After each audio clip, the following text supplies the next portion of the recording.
Je ne vous dis pas bonjour évidemment à personne, euh, même si on est après Chatzot et Rabbi Yosef Messas, on va commencer par cela, avait l'habitude de dire que Bimyochad Bador Hazeh, et en particulier après Chatzot, il faut moins s'occuper du Khurban et beaucoup plus s'occuper du Binyan et de la Géoula.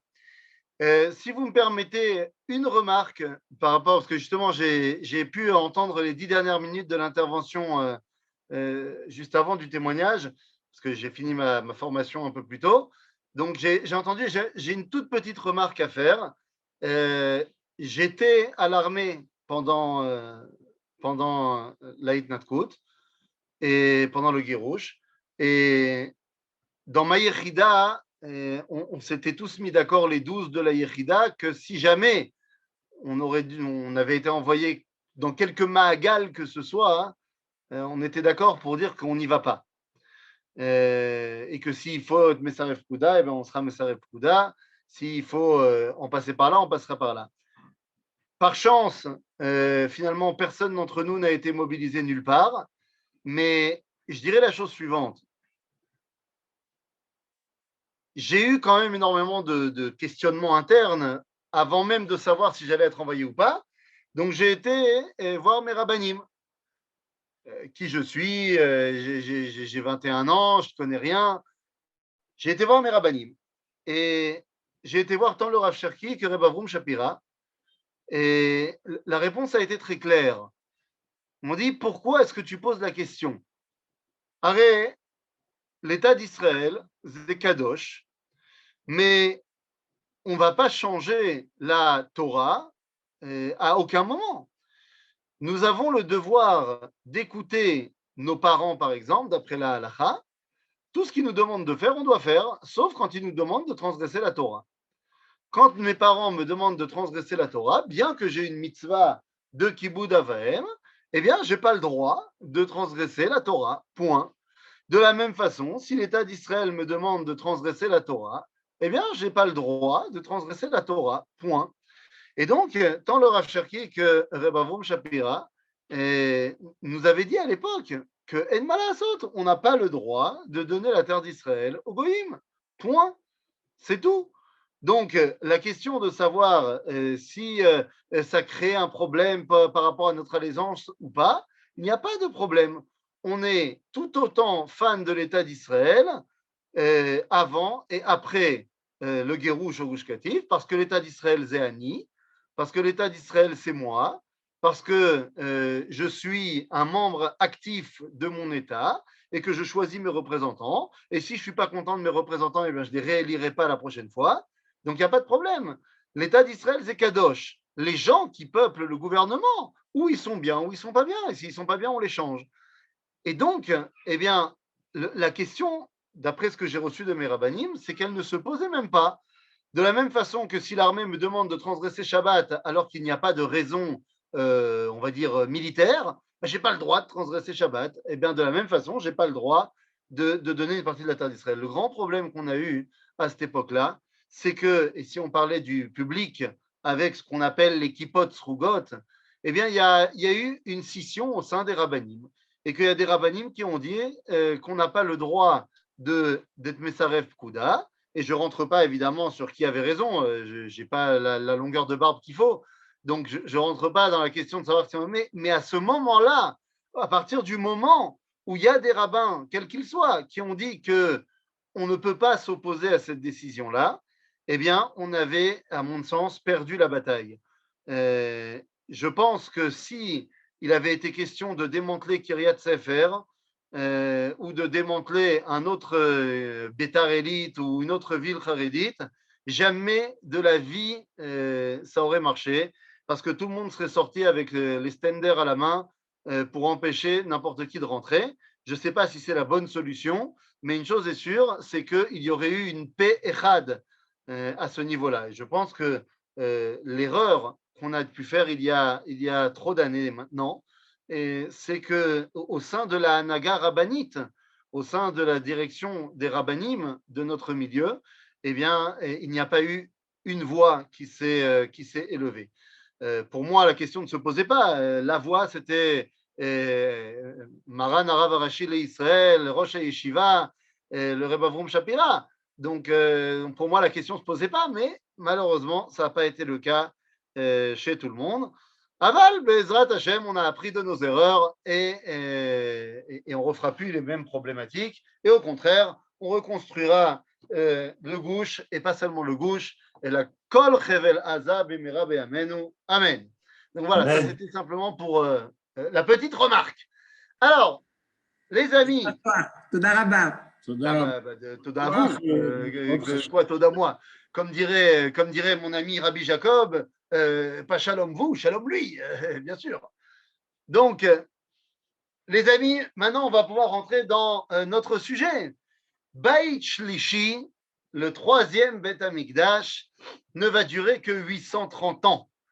Alors, bon, d'abord, je ne sais pas si vous avez tout de suite eu le déclic mathématique, mais 830 ans, c'est 410 plus 420. 410 ans, c'est le temps où est resté le premier Beth Amikdash, et 420 ans, c'est le temps où est resté le deuxième Beth Amikdash. Et donc, quand je te dis le troisième Beth Amikdash, il va durer 830 ans, ça serait un mix du premier et du deuxième. Alors, évidemment, est-ce que c'est moi, Ethan Fison, qui te dit cela? La réponse est évidemment que non. Oui.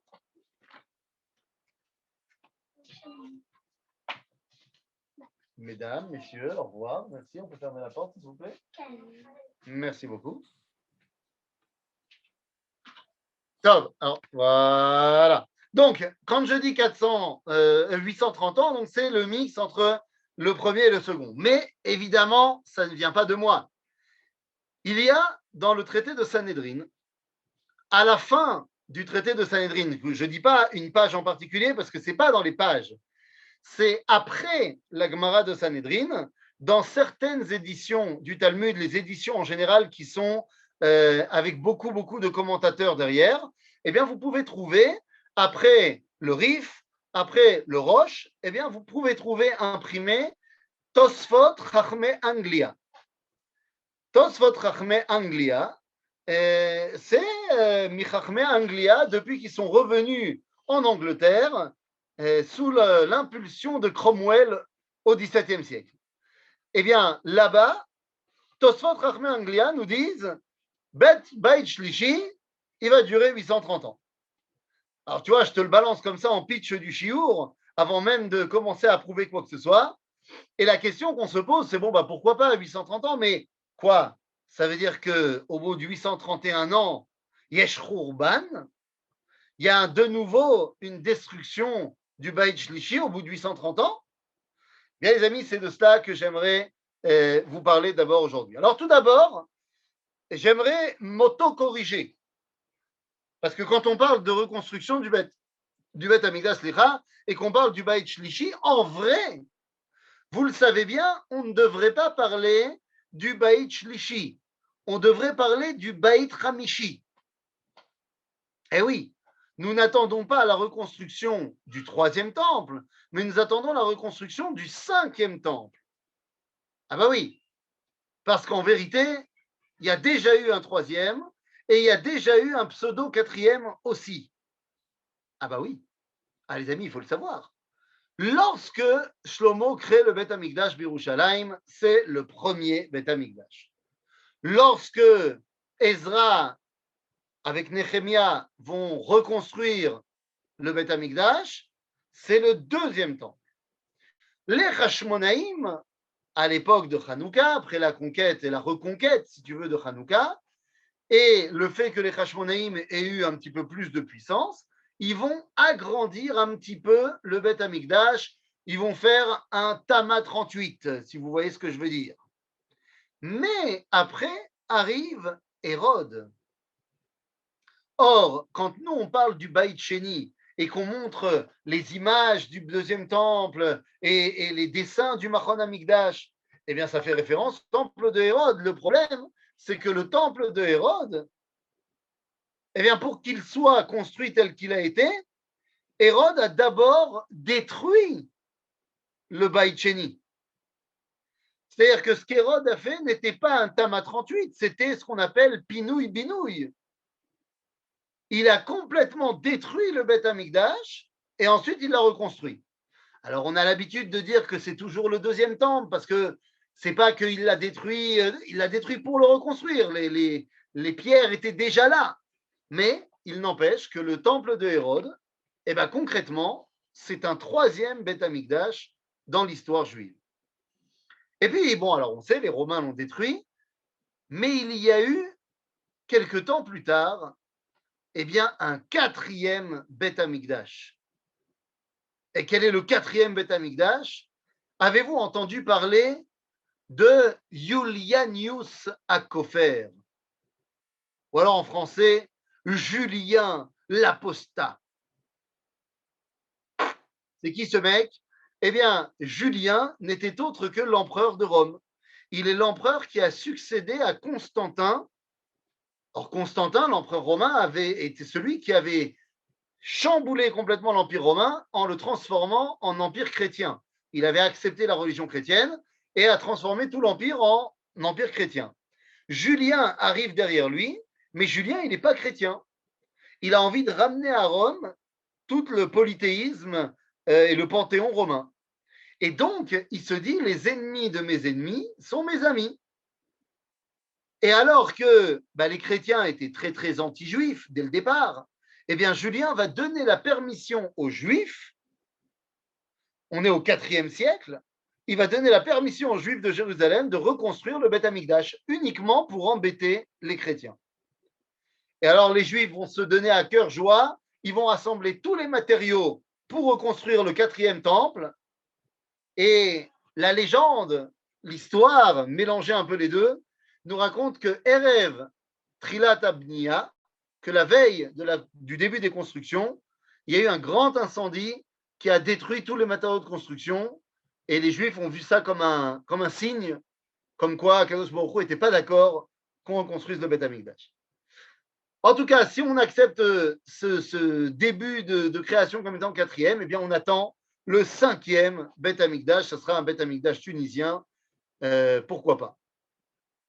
En tout cas, ce cinquième ou troisième, l'homme chané, Beth Amikdash, eh bien, les amis, avant de dire qu'il va rester 830 ans, on attend tous qu'on puisse le reconstruire. Et la question qu'on doit se poser en premier lieu, c'est est-ce qu'on va le reconstruire? Parce que, Imkol Akavod, cette année, j'ai fait quelque chose que je n'aurais pas dû faire. Parce qu'à Tisha B'Av, on n'a pas le droit de s'énerver. C'est pas bien de s'énerver, il faut faire preuve de Havat Rinam et il faut s'écarter de toute possibilité de Sinat Rinam. Donc, j'ai fait une erreur. Hier soir, en rentrant de la Tfila, de la Megillah, eh bien, j'ai commencé à regarder un petit peu ci et là sur les internets les différents cours qui étaient proposés sur Tisha B'Av. J'aurais pas dû faire ça. Parce que très souvent, j'ai entendu d'abord présenter un peuple juif aujourd'hui en 2021 qui est, franchement, d'après ce que j'entends, on est pire que ce qu'on n'a jamais été. Tu peux voir à quel point les gens ils te disent dans des cours sur Internet à quel point on est dans une galoute terrible, oh, Ribono Shel Olam, on n'en peut plus, fais quelque chose, aide-nous. Eh ben, franchement, moi je tiens à vous dire que je n'ai pas cette impression-là. D'ailleurs, je vais vous dire très honnêtement, j'ai été vendredi à 4h30. Donc vendredi 4h30, maman, juste avant Shabbat, c'était un grand mifta pour que ma maison soit prête à ce moment-là, que tout soit prêt pour Shabbat et tout. En plus, on avait plein d'invités Shabbat. Mais on a réussi et à 4h30, ma femme et moi, on est partis de la maison et on est allé à la Cinémathèque de Jérusalem. Sans vous expliquer que la Cinémathèque, c'est quand même un endroit qui se trouve à Gay Beninom, c'est-à-dire un endroit où on brûlait des enfants au Molaire il y a 3000 ans. Donc déjà, la situation a un petit peu évolué dans le bon sens. Certes, la Cinémathèque, ce n'est pas l'endroit le plus cachère de l'univers, mais on n'y brûle plus des bébés au Molaire. Donc c'est déjà une bonne évolution. Maintenant, je vous le dis, Gilou Naot, je ne vais pas au cinéma, mais des fois, à la Cinémathèque, ils font des projections particulières sur certains films en particulier. Et en l'occurrence, eh bien là, ils ont projeté à 4h30 le film qui s'appelle Agadot Achourban. Et alors, je tiens à vous dire que j'ai été bluffé. Bon, d'abord parce que je ne savais pas du tout à quoi m'attendre. Je ne savais pas que tout le film, c'était des dessins. Ça, moi, je pensais que j'allais voir un film. Mais en fait, tout le film, c'est des dessins sur lesquels on fait parler les personnages et de la musique. C'est très, très bien fait. Et ça montre extrêmement bien. Bon, alors, c'est pas de l'orgueil. Hein. Je ne me la pète pas du tout. Mais je vous avoue qu'en tant que Moré derrière et qui aime beaucoup l'histoire et machin, j'ai rien appris dans le film. J'ai même pu relever 2-3 erreurs. Mais franchement, il est très bien. Et il démontre très bien la sinatrinam qu'il y avait à Jérusalem à ce moment-là. C'est ça l'accent du film. Et quand j'entends des gens dire « Ouais, mais aujourd'hui, on est dans la même situation », Rabotaï, non, mamashlo. Mais alors vraiment pas, quoi. C'est-à-dire que, certes, on se dispute. Certes, il y a des kraïms dans la société israélienne. C'est vrai. Mais à des rabats, moi, je vois qu'il y a 2000 ans, quand les Romains étaient à nos portes, eh ben, on n'a rien trouvé de plus intelligent que de s'auto-brûler les réserves de nourriture pour amener le peuple juif à une situation de famine terrible. Je veux dire, le sang qui a coulé à Jérusalem avant que les Romains rentrent dans la ville, c'était à cause de nous. Hein. C'est nous qui nous sommes entretués. Eh ben, on n'en est pas là, les amis. Les amis, aujourd'hui, quand il y a un problème dans le peuple juif, quand on est attaqué, on est en danger, d'Afka, on voit qu'il y a une ardoute énorme. Alors, c'est sûr, on aimerait que cette ardoute, elle continue même quand tout va bien. Mais tu vois bien qu'on n'en est pas au niveau d'il y a 2000 ans. Donc, Bémet, quand on pose la question, est-ce qu'il faut construire le Beth Amikdash? Eh bien, c'est vraiment une question que je pose parce que quand tu entends différents rabbinim, tu as vraiment l'impression que c'est pas de notre fait. Le film dont je parlais, c'était Agadot Achourban. Agadot Achourban, tout simplement. Quand on entend certains parler, on n'a pas l'impression que c'est de notre fait la possibilité de reconstruire le Beth Amikdash.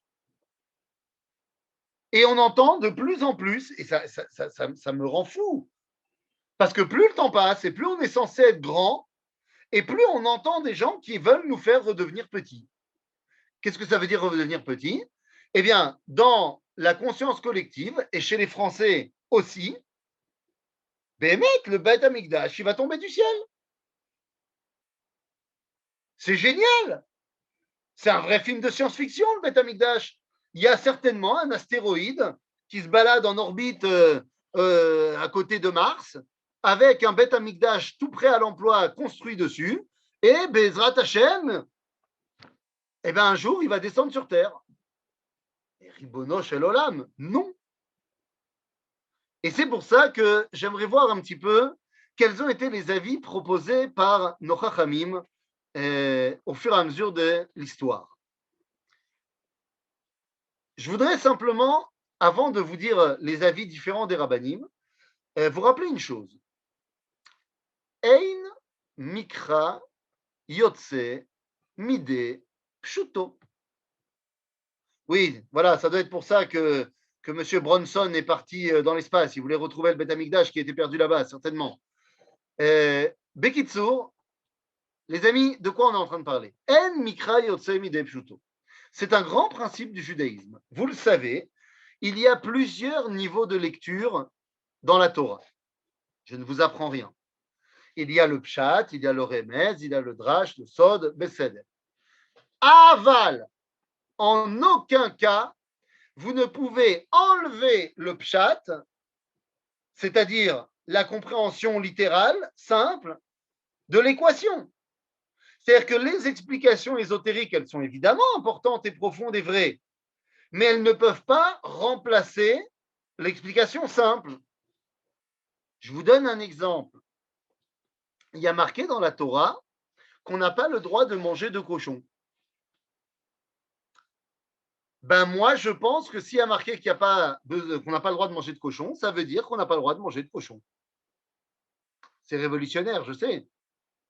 Mais il y a des chrétiens qui ont dit, j'ai pas dit des crétins, hein, des chrétiens, qui ont dit, bah oui, mais quand il y a marqué dans la Torah qu'on n'a pas le droit de manger de cochon, ça ne veut pas dire qu'on n'a pas le droit d'en manger.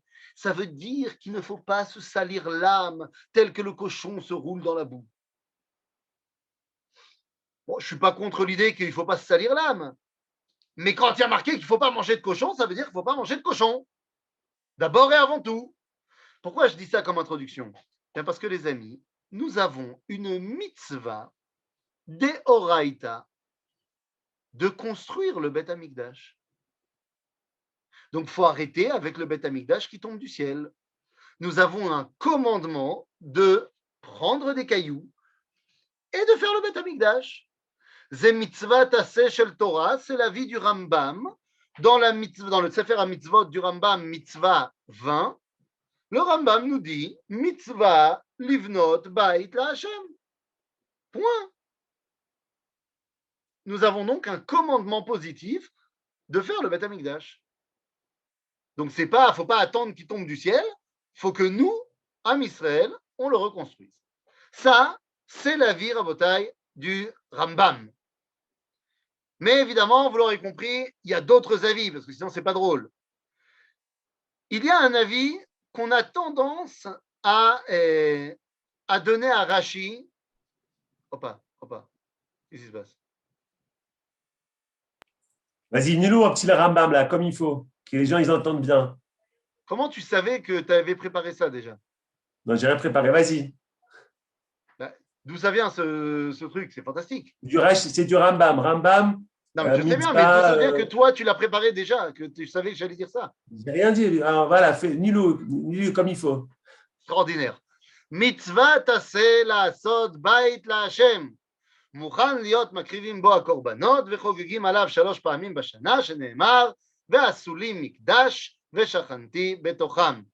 Donc ça, tu nous as amené le Rambam dans Ilchot Bet HaBechira, chapitre 1, Halacha 1. C'est-à-dire, moi, je vous ai amené le Sefer HaMitzvot, mais c'est pareil, hein, dans le Sefer HaMitzvot, mitzvah numéro 20. Mais Kitsour, nous avons donc une mitzvah de construire le Bet HaMikdash. Ça, c'est la vie du Rambam, il est clair, il est sans appel. Il y a un autre avis qu'on tente à mettre dans les mots de Rashi, qui serait tenté de dire, et ce serait aussi l'avis de Tosfot, que non, en fait, le Beth Amikdash, il va tomber du ciel. Mais en fait, ce n'est pas l'avis de Rashi. C'est l'avis de Rashi dans la Sugia, dans Masechet Sukkah, dans lequel il pose la question, qu'est-ce qui se passe si Akadosh Baruch Hu, il emmène la Géoula Kerefain? C'est-à-dire, si Akadosh Baruch Hu, il amène une Géoula pouf, magique, bah, il fait ce qu'il veut, Dieu. Donc Rashi, à ce moment-là, pose la question, et qu'est-ce qu'on fait du Beth Amikdash? Il dit, bon, à ce moment-là, il tombera du ciel. Sauf que le même Rashi nous dit, à 17 autres endroits dans le Talmud, et dans Souka, et dans Sanhedrin, et dans Psachim, qu'on va reconstruire le Beth Amikdash, comme on a construit le premier et le second. Donc, il y aurait un avis qui dirait que Rashi dit qu'il va tomber du ciel, mais en fait, on a compris que non. Il y a un troisième avis, effectivement, on ne peut pas le nier non plus. C'est un avis qu'on pourrait trouver chez Rabbeinu Avraham Ibn Ezra, qui nous dit que le Beth Amikdash, il va tomber, on va le reconstruire, et ensuite, la Shrina, elle va descendre du ciel. On va reconstruire le Beth Amikdash et ensuite il va tomber du ciel. C'est-à-dire la Shrina va tomber du ciel. Il y a l'avis, évidemment, de Rabbeinu Yitzhak Abrabanel, qui nous dit que Dieu il va reconstruire le Beth Amikdash et nous, on terminera les finitions. Qu'on mettra les ampoules dans les Baté Ménorot. Mais il y a également l'avis, et c'est, je vous le dis, ce n'est que mon avis évidemment, mais c'est à mon sens l'avis qui est le bon, à savoir l'avis du Ramchal, le Ramchal qui nous écrit dans un livre sur le Beth Amikdash qui s'appelle Mishkene Elion. Eh bien, le Ramchal nous dit que le Beth Amikdash, il va tomber du ciel et ensuite on va le construire. Qu'est-ce que ça veut dire? Eh bien, ça veut dire que quand on te dit qu'il y a un Beth Amikdash qui est Banouyum Shukhlal Bashamaim, qui est déjà préconstruit Bashamaim, ça ne veut en aucun cas dire qu'il est sur un astéroïde. C'est-à-dire qu'il y a un Beth Amikdash métaphysique qui est prêt, mais ce n'est pas du tout physique. Et donc, ce Beth Amikdash, la Shrina va descendre, et à ce moment-là, Israël va commencer à mettre les pierres et elle va construire. Donc, nous allons construire le Beth Amikdash parce qu'on aura compris qu'Akadosh Baruch Hu, il a dit que c'est le moment. Chez là, c'est que ça sera quand? C'est quand qu'on va construire le troisième Beth Amikdash ou cinquième Beth Amikdash, comme on a dit tout à l'heure? Alors, pour ceux qui me suivent depuis longtemps, vous savez que dans un cours que j'ai donné sur Achol HaMoed Sukkot, je crois, sur la Megillah de Kohelet, eh bien, j'ai fait un calcul avec vous sur la Megillah de Kohelet et je suis arrivé à un Beth Amikdash qui va être reconstruit en 2024-2025. Et je vous rappelle le calcul que j'avais fait selon Kohelet, qui est en fait le calcul se basant sur les 28 étim qu'il y a dans le Sefer Kohelet, qui termine par Et Shalom. Chazal nous expliquant que Shalom Zebet Amikdash, eh bien, je vous avais expliqué à l'époque que j'avais pris tout simplement eh bien, les 6000 ans de l'histoire humaine tels que nous enseigne la Gemara dans le traité de Yoma, et je les ai divisés par 28, on arrive à peu près 214 ans. Et donc, eh bien, si tu vois que le Et Shalom, il commence un peu plus que 214 ans avant l'an 6000, ça nous amène en 2025. 2024-2025. Et donc, j'ai dit, voilà, Beth Amikdash, 2024-2025, Yalla Lamalo. Et j'ai calmé tout le monde en disant, mais je suis en train de faire des calculs de date, or on n'a pas le droit de faire de calculs de date. Eh bien, je vous rassure, tous les rabbins ont dit qu'on n'a pas le droit de faire des calculs de date, et tous les rabbins qui ont dit qu'on n'a pas le droit de faire de calculs, ils en ont fait quand même. Et ils se sont tous trompés. Donc, il y a forte chance que moi aussi je me trompe. Mais en tout cas, ça, c'était l'avis d'après le calcul d'après Kohelet. D'après le livre de Daniel, il y a un autre calcul qui est mis en place, et sans rentrer dans tous les versets, il semblerait que ça nous amène à 2027. Et si on prend un autre calcul qu'on pourrait mettre en place suite au fait que, nous dit le Sefer HaZohar, que Bet HaMikdash HaShlishi ou Ha'idgashmut Shel Koach Ma'asav Yigid Le'amo, c'est la réalisation de Koach Ma'asav. Eh bien, Koach Zé en Gematria 28, je sais que je vous ai déjà perdu, t'en fais pas. Et que donc, ça veut dire que dans la mesure où le Beth Amikdash, il se reconstruit par palier de 70 ans, 70 ans entre la destruction du premier et la reconstruction du second, et il y a également 210 ans, et oui, 210 ans entre le départ en Égypte et la sortie d'Égypte, il y a toujours une foula de 70, et donc si on prend cette fois Koach, c'est-à-dire 70 fois 21, eh bien, on va arriver là aussi à un Beth Amikdash qui serait reconstruit dans les années Mashukmo 2027-2028. Tav, Rabotai, je ne sais pas s'il va se reconstruire en 2025, 2026, 27, 28. L'homme chané. Bémet chez l'homme chané, quand on le reconstruira, on le reconstruira. Le plus tôt sera le mieux. Et ça peut être même avant. Mais pourquoi alors je dis qu'il va durer 830 ans? Alors effectivement, Tosfot, Rachmé Anglia nous ont dit que c'était le Shilouv, la synthèse entre Baït Rishon et Baït Sheni. Mais en vérité, ça va beaucoup plus loin. Le Rav Kook nous explique dans She'elot Utshuvot Mishpat Kohen, nous explique qu'en vérité, le Baït Shlishi doit synthétiser ce que représentait, pas seulement en termes d'années, mais ce que représentait Baït Rishon et Baït Sheni. Baït Rishon, c'était Kdushat Aklal, la Kedusha de l'entité collective.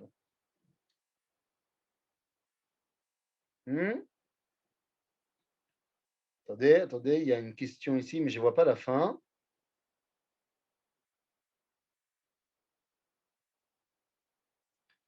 Comment exactement, c'est exactement ce que je te dis. Le Rashi dont tu parles, il est tiré du Talmud. C'est-à-dire que le Rashi que tu vas retrouver dans Jérémie, eh bien, c'est le même Rashi qu'on va retrouver dans le Talmud. Et donc j'ai dit, Nachon, Rashi, il te dit ça à un moment donné, mais Rashi, le même Rashi, il te dit aussi à beaucoup plus de fréquence qu'on va le reconstruire. Donc, si tu veux admettre Rashi, dans tous les cas, ça ne veut pas dire que le Beth Amikdash, qui est déjà prêt, que Kadosh Baruch Hu, il fait descendre, c'est un Beth Amikdash physique. Le Beth Amikdash physique, eh bien, on devra, mal à Asot, se retrousser les manches et le reconstruire. Et donc, le Beth Amikdash Arishon, c'était Kdushat Aklal. Il y avait, où pourra-t-on le reconstruire? Là où il était déjà en place. On sait où on doit le reconstruire. Harabait, sur le mont du Temple. D'ailleurs, les musulmans sont très sympathiques.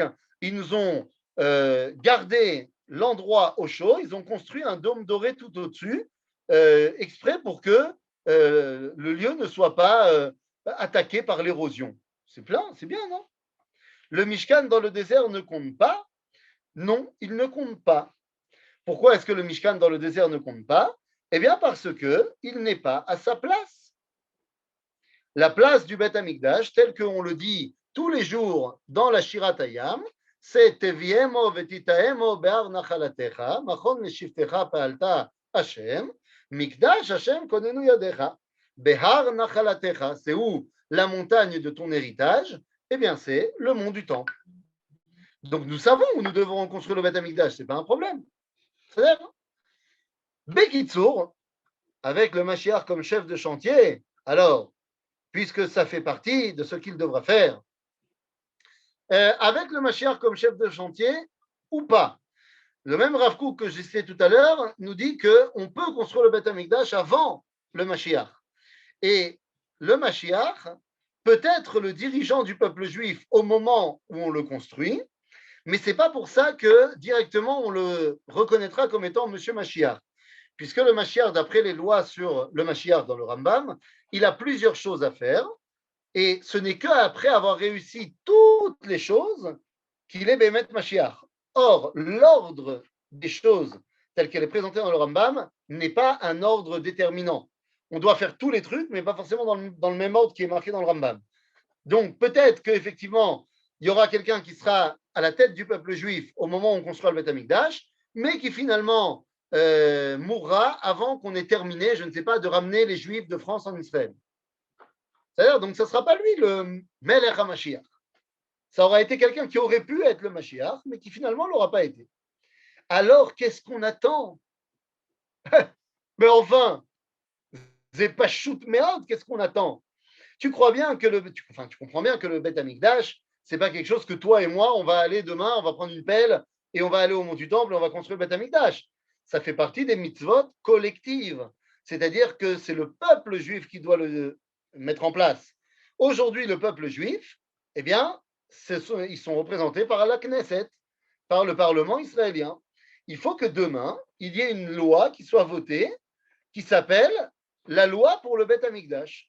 Et à ce moment-là, eh bien, on reconstruira le Beth Amikdash. Donc, qu'est-ce qu'on attend? Eh bien, il ne nous reste plus qu'à voter pour des députés aux prochaines élections, une majorité de députés qui veulent le Beth Amikdash. Et comme ça, ils pourront proposer une loi qui passera à la majorité. C'est pas shoot, non? Pas shoot merde. Bekitsour, revenons à nos moutons. C'est mal barré pour l'instant. Aïe, aïe, aïe, aïe, aïe, mais quel est ce pessimisme? Quel est ce pessimisme? Mais non! J'ai vu aujourd'hui, d'ailleurs, un Chaver Knesset qui est monté sur le mont du Temple. Ben voilà, c'est en chemin. Tov, yalla, nous. Pas besoin d'un Sanhedrin. Je ne sais pas, c'est une question, c'est une réponse, c'est une affirmation. Non, on n'a pas besoin du Sanhedrin pour reconstruire le Beth Amikdash. On n'a pas besoin d'attendre le Beth Amikdash non plus pour refaire le Sanhedrin. Ce sont deux entités différentes. Il est évident que dans l'idéal, les deux sont au même endroit, puisque le Sanhedrin doit s'installer au Lishkat Agazit, au Beth Amikdash. Il y a déjà Mashiach, Baruch Hashem, comme à chaque génération. Encore faut-il que tout l'âme Israël connaisse, le reconnaisse en tant que tel. Eh bien non. Désolé de vous contredire, madame. De dire qu'il y a le Mashiach aujourd'hui, c'est comme de dire que quand on dit qu'il ne faut pas manger de cochon, ça veut dire qu'il ne faut pas se salir l'âme. C'est nachon que nos sages nous disent que dans chaque génération, yesh melech HaMashiach.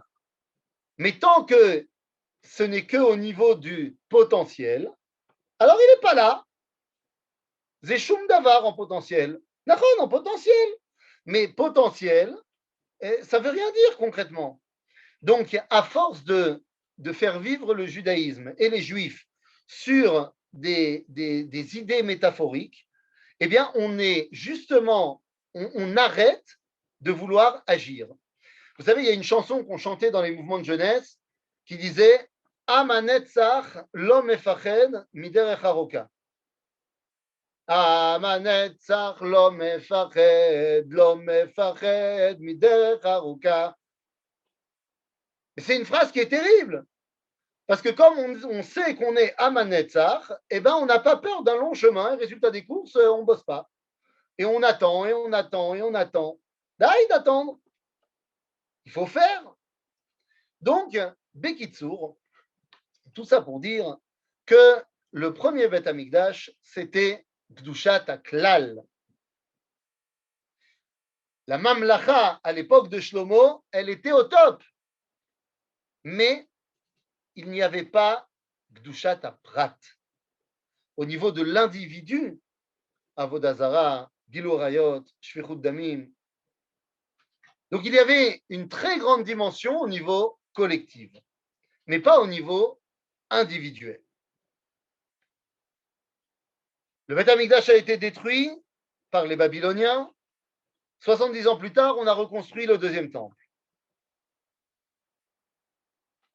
Sois un bâtisseur et non un discuteur, comme diraient certains.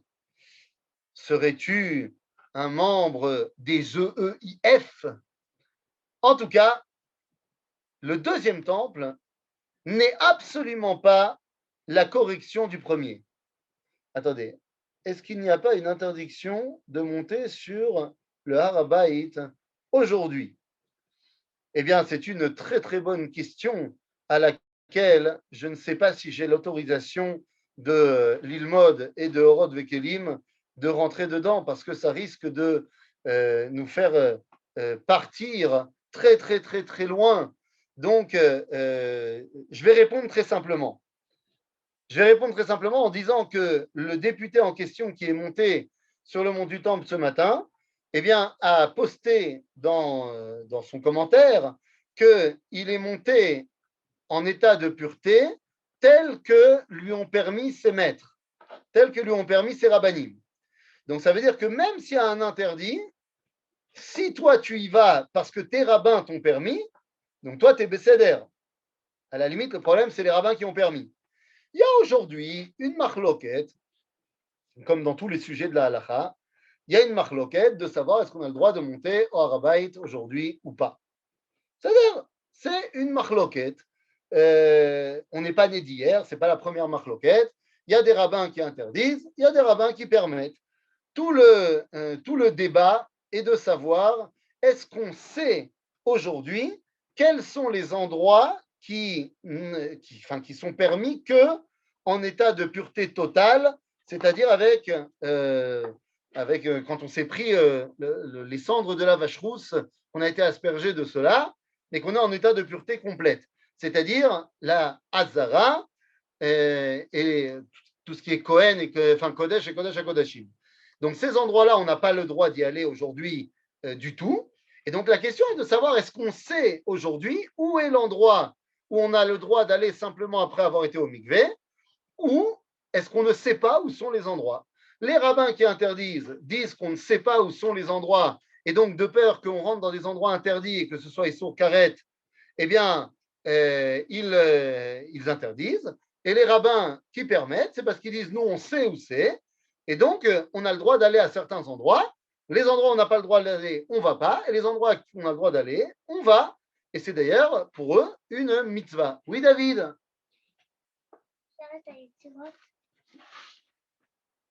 David, tu as levé la main. Je ne sais pas ce que ça veut dire. Non. Vas-y, continue. D'accord. Tov, Bekitsour. Donc, tout ça pour dire que le premier Beth Amikdash, c'était Kdushat Aklal. Le deuxième Beth Amikdash, c'était Kdushat Aprat.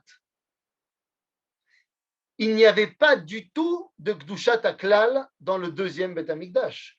Par contre, il y avait Kdushat Aprat. On était des tzadikim. Oui, des tzadikim de la halacha, pas de problème. Seulement, on était tellement tzadikim individuellement, eh bien, qu'on a été capable de s'auto-détruire dans une Jérusalem où il y avait des tzadikim. Parce qu'on était tzadikim. Mais j'étais copain que des tzadikim qui pensent comme moi. Les tzadikim qui ne pensent pas comme moi, eh bien, je suis prêt à les tourner en dérision, je suis prêt à me moquer d'eux, je suis prêt à faire des shaming sur Facebook, je suis prêt à dire que c'est des charlatans, des mécréants, tout ce que tu veux. Bon, évidemment, toute ressemblance avec un cas actuel serait purement fortuit, involontaire, bien sûr.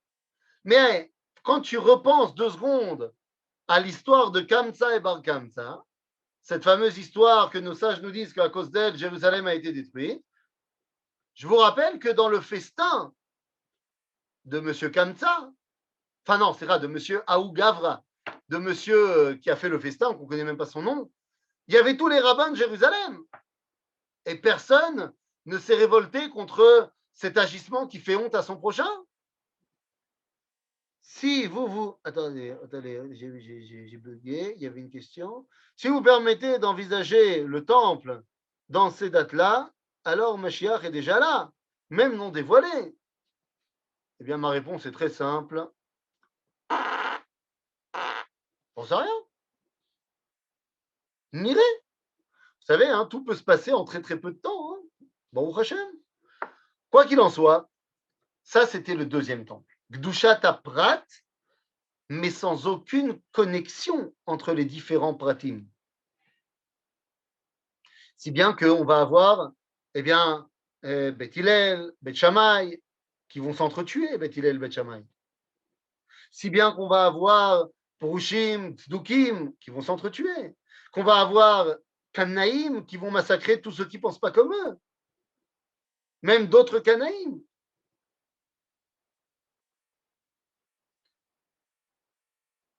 Oui, comme ça et pas comme ça, par exemple.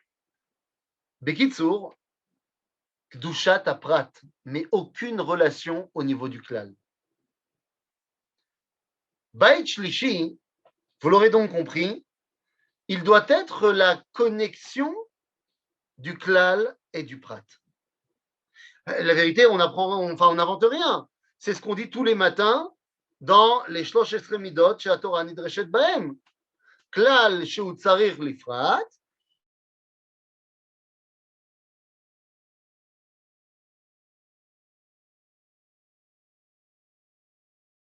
Vefrat shehu tzarich liklal. Du klal et du prat. Il se passe avec les Canaïm. Et qui sont-ils exactement? Eh bien, ça, c'est une très bonne question historique à laquelle je ne sais pas si je vais pouvoir vraiment répondre avec le temps qui m'est imparti. Les Canaïm étaient une faction de Juifs à Jérusalem à la fin de l'époque du Second Temple, qui, comme leur nom l'indique, étaient Canaïm, vengeurs, et ils voulaient, par des actions, faire dégager les Romains d'Eretz Israël, et pour cela, ils étaient prêts à massacrer tous ceux qui ne pensaient pas comme eux. Beaucoup de Romains et aussi beaucoup de Juifs. Est-ce que c'était des gens bien? L'Erteda. Je ne peux pas les juger. c'était une situation vraiment compliquée. Il y a plein de choses avec lesquelles je n'arrive pas à être d'accord, j'ai froid dans le dos, mais il y a plein de choses avec lesquelles je ne peux pas être d'accord avec les autres qui ne voulaient pas faire d'action contre les Romains. Donc, ce n'est pas clair. Parmi les Canaïm, nous avons Rabban Shimon ben Gamliel, qui était Nassi à Sanhedrin. Donc, ce n'est pas n'importe qui.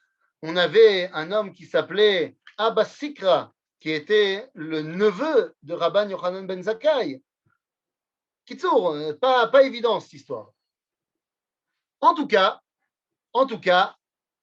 Beit Shlishi, comme vous l'aurez compris, doit être la synthèse entre Beit Sheni et Beit Rishon, entre Kedushat Aprat et Kedushat Aklal. C'est-à-dire grandir au niveau de ma Torah particulière, mais que ma Torah particulière ne soit plus en porte-à-faux avec mon attachement au Klal Israël. Et donc, que ma Torah particulière ne soit pas non plus une antithèse avec la reconstruction du peuple.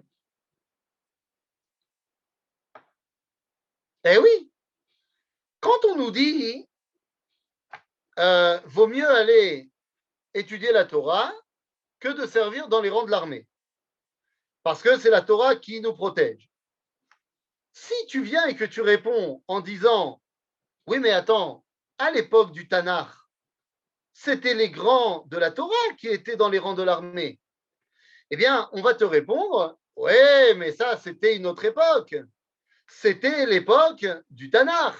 C'était l'époque où la Torah, elle était en relation avec le roi, David. Eh bien, la réponse doit être c'est exactement ce qu'il faut refaire aujourd'hui. Tout à l'heure, David disait qu'il y a de plus en plus de religieux dans les rangs de l'armée. Mais tu t'imagines si maintenant tous les Haredim ils rentrent à l'armée? Il y aura beaucoup plus de religieux à l'armée. Et donc, la question de savoir si l'armée, elle sera plus dans la Torah, ben, elle ne se posera même pas. Et la question de savoir si, après, ils seront plus impliqués dans les décisions politiques, ben, elle ne se posera pas non plus. Est-ce que... non, j'ai raté des trucs, 2 secondes. Est-ce à cela que le Rav Kook, dans Enaya Brachot Aleph, au tout début du livre, fait référence sur son pérouche de la première Mishnah? Exactement. C'est exactement cela. C'est-à-dire, mais je n'en dirai pas plus volontairement, car mon ami, dans la yeshiva online, après la trêve estivale, eh bien, nous étudierons Enaya. Donc, Arav, rappelez ce qu'est la yeshiva online. Quoi? Rappelez ce qu'est la yeshiva online, parce que je pense qu'il y a beaucoup qui ne connaissent pas. La yeshiva Après, non, online. le dis pas maintenant, on enverra par mail, Arav. Il n'y a pas laisse tomber. Bon, ben alors, je ne le dis pas maintenant, on n'enverra pas mieux. À Colton. Bon, quoi qu'il en soit, il y aura un cours sur Enaya qui sera lancé dès la rentrée. Nous sommes plus dans une société totalement agricole. Par quoi seront remplacés les corbanotes? C'est vrai, j'ai pas vu la fin de truc. Par la tfila ou un mix des deux? Je ne vois pas le rapport entre société agricole et corbanote. Mais mettre que je ne vois pas le rapport. On n'est plus une société agricole, mais on est une société qui fait de l'élevage industriel énorme. Donc, tu ne vas pas me dire qu'on est en manque de corbanote. Mais tu n'as pas besoin d'avoir un mouton à la maison. Il suffit que quand tu arrives au Beth Amikdash, tu l'achètes. C'est pas shoot. Tu crois que le mec qui amène son korban khatat, parce qu'il a fait un chet à Paris, il a transgressé Shabbat Beshogeg à Paris, et bien à Pessah, il vient à Jérusalem pour faire Pessah, il doit amener aussi son korban khatat. Tu crois qu'il se trimballe avec son mouton depuis Paris? Il va l'acheter à Jérusalem. Donc, ce n'est pas un problème. Et donc, est-ce qu'on va remplacer les corbanotes par la tfila? Absolument pas. On va refaire les corbanotes et on fera la tfila aussi, ma baya. Je te rappelle qu'à l'époque du Tanakh, où on faisait les corbanotes, eh ben on faisait la tfila aussi. Donc, l'un n'empêche pas l'autre. Ça va? En tout cas, Rabotai, donc ça doit être cette osmose de ces deux dimensions. Gdushat Aprat et Gdushat Aklal. Semble-t-il que pour arriver à reconstruire ce troisième temple, il faut arriver à cela. Et je pense vraiment qu'on y est là presque. C'est-à-dire qu'on est tout à fait conscient que la reconstruction du peuple juif, elle passe par la Torah. Des fois, c'est pour s'opposer. Des fois, c'est pour dire non, mais la Torah, elle est plus importante que. Ou alors, des fois, c'est pour dire non, l'État, il est plus important que. Mais déjà, quand tu dis que l'un est plus important que l'autre, c'est une erreur. Mais quand tu dis que l'un est plus important que l'autre, tu reconnais l'importance des deux. L'importance des deux. Et donc, on va reconstruire le Beth Amikdash. Mais quand je dis qu'il va durer 830 ans, est-ce que ça veut dire qu'à la fin de ces 830 ans, il va être détruit? Chas Veshalom. Le troisième temple ou cinquième temple ne sera pas détruit.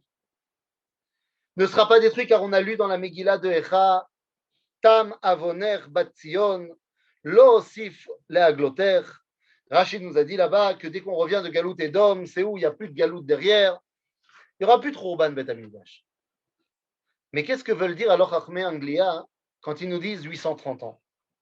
Eh bien, ils disent lorsqu'on arrivera à l'osmose du Beit Rishon, Beit Sheni, 410-420 ans, alors le Bet Amikdash ne sera plus en porte-à-faux du reste du monde. Eh oui, et je prends les dernières minutes qui me restent pour expliquer cela. Le Bet Amikdash, numéro 1 et numéro 2 ont été détruits. Mais la vérité, c'est que ce n'est pas étonnant. Ce n'est pas étonnant qu'ils aient été détruits. Il ne reste que 219 ans. Ah oui, maximum. Mais on peut très bien faire ça avant. Quoi qu'il en soit, les deux premiers Beth Amikdash ont été détruits. Pourquoi? C'est tout à fait normal. Le Beth Amikdash,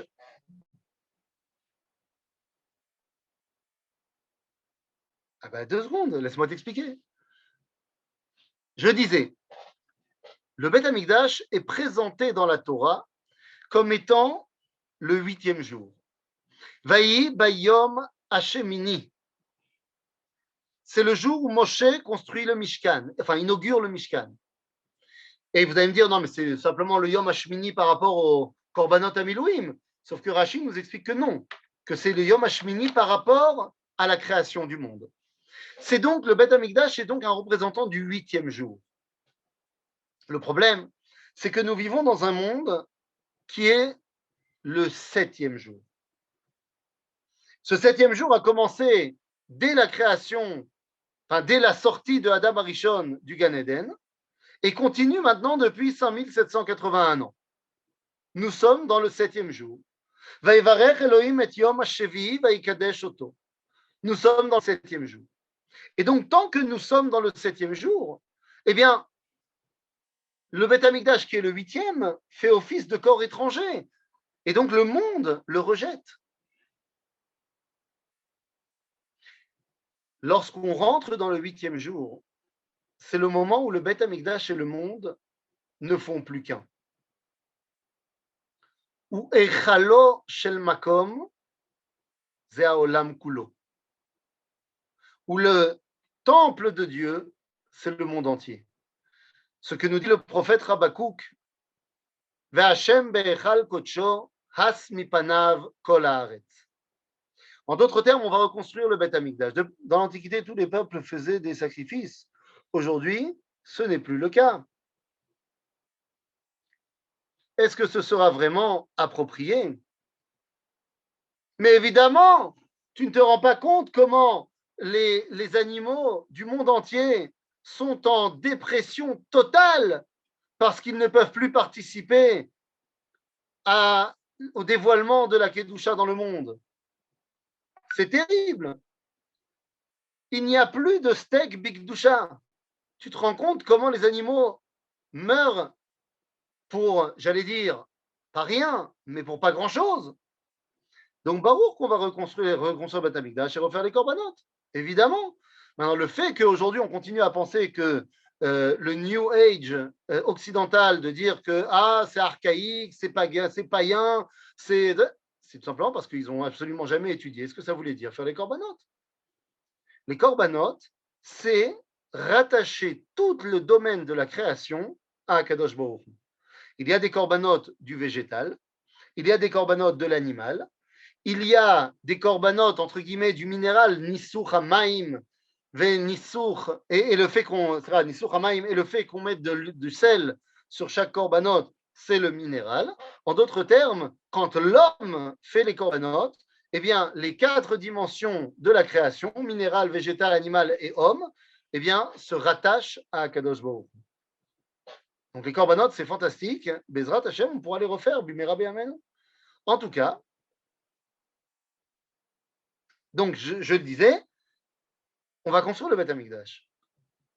Et ça va peut-être mettre 830 ans avant que la Kedusha, qui dans un premier temps ne sera ressentie que au Beth Amikdash, ou du moins avec une puissance énorme au Beth Amikdash, eh bien puisse petit à petit s'emparer du monde entier. 830 ans, ça veut dire que c'est le moment où, semble-t-il, le monde entier deviendra Beth Amikdash.